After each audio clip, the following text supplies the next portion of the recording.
मुख्यमंत्री देवेंद्र फडणवीस यांनी उद्या इंदापुरात जाहीर सभा बोलावलेली आहे आणि देवेंद्र फडणवीस उद्या कार्यकर्त्यांना मार्गदर्शन सुद्धा करतील। विधानसभेची उमेदवारी मिळावी यासाठी हर्षवर्धन पाटील यांची काही दिवसांपूर्वीच फडणवीसांसोबत चर्चा झाली।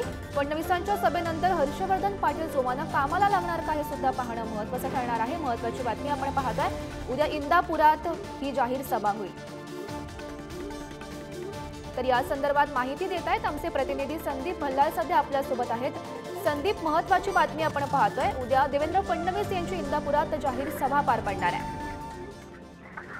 नक्कीच गौरी, उपमुख्यमंत्री देवेंद्र फडणवीस यांच्याशी मागील काही दिवसांमध्ये इंदापूरचे भाजप नेते हर्षवर्धन पाटील व कार्यकर्त्यांची बैठक झाली होती।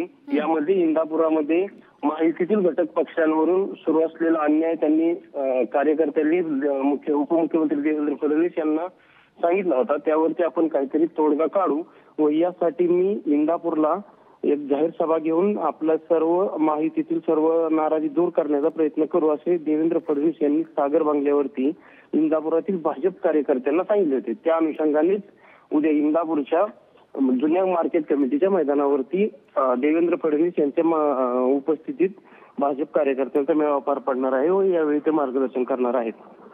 गौरी, नक्कीच संदीप, या सभेतून नेमकं ते काय बोलणार याकडे सर्वांचं लक्ष लागलंय। धन्यवाद दिलेल्या या माहितीसाठी। देवेंद्र फडणवीसांची उद्या इंदापुरात सभा होणार आहे आणि ते उद्या कार्यकर्त्यांना मार्गदर्शन सुद्धा करणार आहेत आणि या सभेतून नेमकं ते काय बोलणार याकडे सर्वांचं लक्ष लागलंय। विधानसभेची उमेदवारी मिळावी यासाठी हर्षवर्धन पाटील यांची काही दिवसांपूर्वीच फडणवीसांसोबत चर्चा झाल्याचं पाहायला मिळतंय।